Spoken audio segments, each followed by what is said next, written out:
আসসালামু আলাইকুম সবাইকে। স্বাগতম জানাচ্ছি জাভাস্ক্রিপ্টের বেসিক টু অ্যাডভান্স কোর্সে।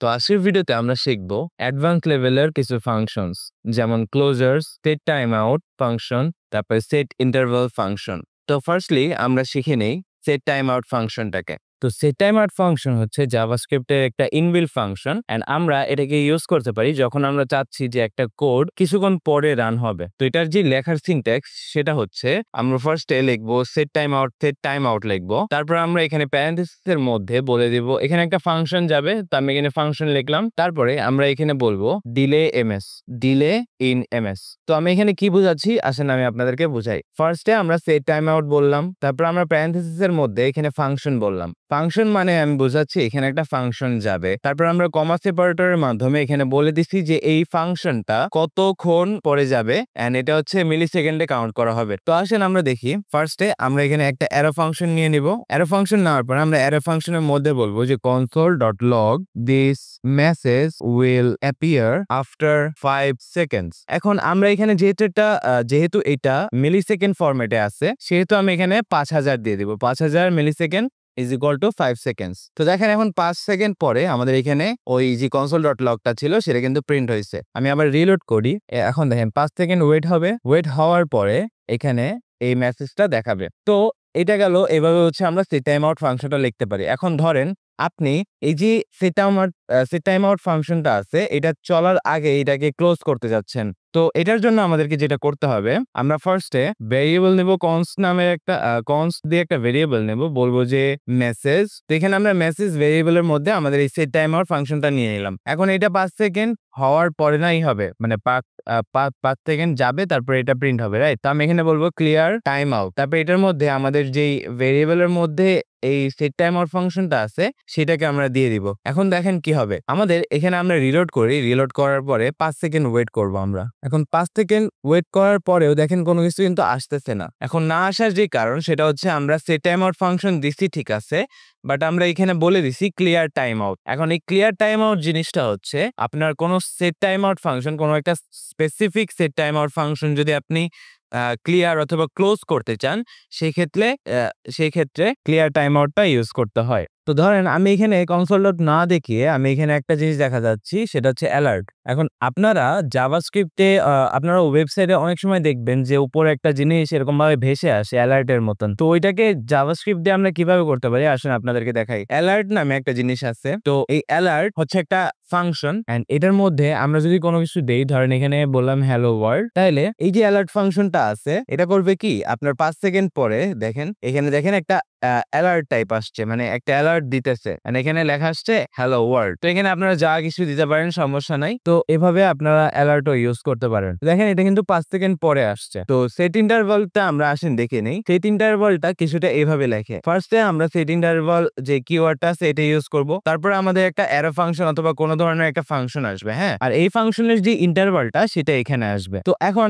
আসেন তো এখন console.log এ আমরা বলে দেই নিউ। আমি এই জিনিসটা কি আপনাকে বোঝাচ্ছি একটু পরে। নিউ ডেট, তারপর আমি প্যারেনথেসিস দিলাম, তারপর আমি এখানে বলবো টু লোকাল ডেট স্ট্রিং, তারপর আমরা এটা পাস করে দেবো। হ্যাঁ, আমরা এখন console.log-টা ওপেন করি। ওপেন করার পরে আমি এখানে আমাদের যে ইন্টারভালটা আছে সেটা দিয়ে দিব। এখন যেটা হচ্ছে আমরা console.log এ বলছি যে নিউ, তারপর আমরা ডেট অবজেক্ট, এটা হচ্ছে একটা ডেট অবজেক্ট। এটা দিয়ে আপনি আপনার বর্তমানে যে ডেটটা আছে অথবা কোনো স্পেসিফিক ডেট নিয়ে কাজ করতে পারবেন। হ্যাঁ, ডেট মানে তারিখ, ধরেন সেকেন্ড, তারপরে এগুলো নিয়ে আপনি এখানে কাজ করতে পারবেন। তো আমি এখানে বলছি ডেট নাও, ডেট অবজেক্টটা নাও, নেওয়ার পরে ওইটার যে লোকাল ডেট স্ট্রিংটা আছে মানে লোকাল টাইম অনুযায়ী তুমি বাড়াও।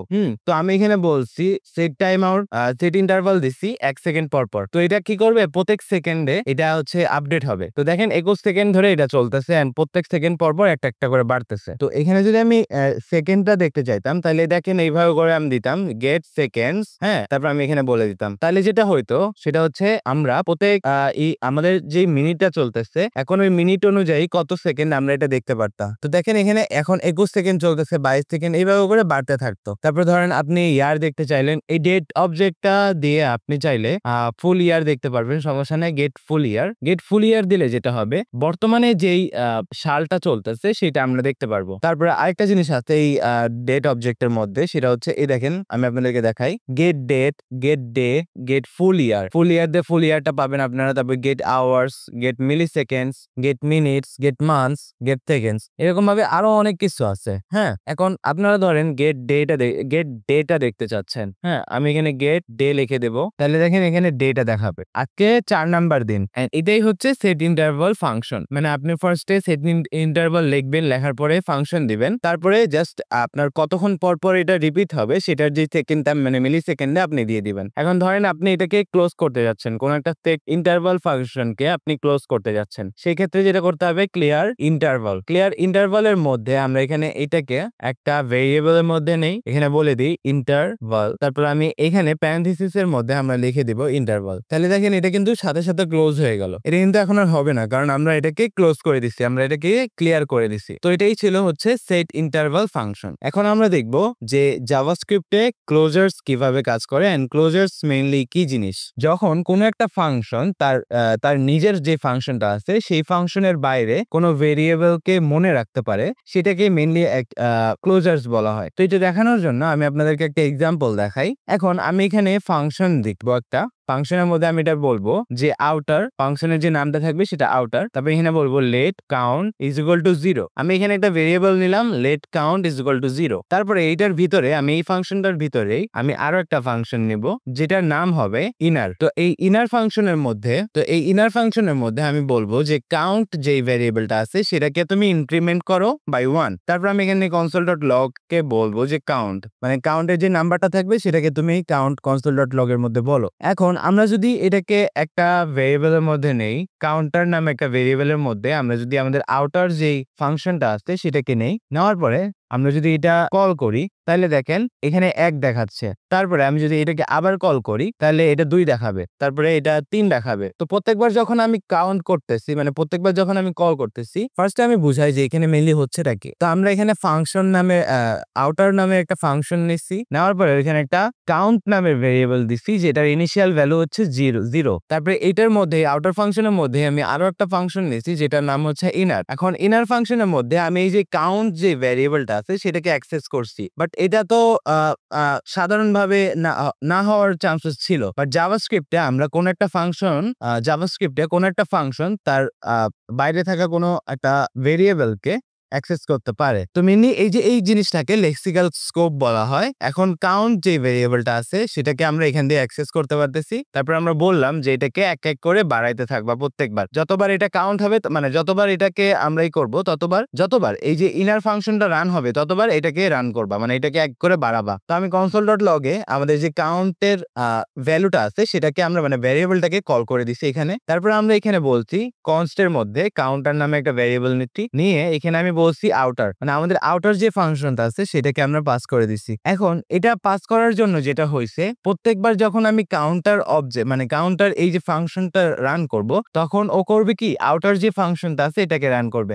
এন্ড আউটার ফাংশনে বলাই আছে যে ইনার ফাংশনে আমি এই যে লেট কাউন্ট প্রত্যেকবার যখন কাউন্ট করা হবে তখন এটা এক এক করে বাড়বে। তো আশা করি আপনারা ক্লোজার্স যে ব্যাপারটা আছে এটাকে বুঝতে পারছেন। এটা মেইনলি হয় কি, মানে একটা ফাংশনের মধ্যে আপনি যখন আরেকটা ফাংশন দেন তখন ওই ফাংশনটা যদি বাইরের কোনো ভেরিয়েবলস মানে যে প্যারেন্ট ভেরিয়েবলসটা আছে সেটাকে অ্যাক্সেস করতে পারে, অথবা গ্লোবালি মানে কোনো ফাংশনের বাইরে মানে এমনি জাস্ট বাইরের কোনো একটা ভেরিয়েবলকে যদি অ্যাক্সেস করতে পারে তাইলে মেইনলি ওইটাকে ক্লোজার্স বলা হয়। তো এতটুকুই ছিল আজকের জন্য, দেখা হবে নেক্সট ক্লাসে। ততক্ষণ পর্যন্ত ভালো থাকুন, সুস্থ থাকুন, আল্লাহ হাফেজ।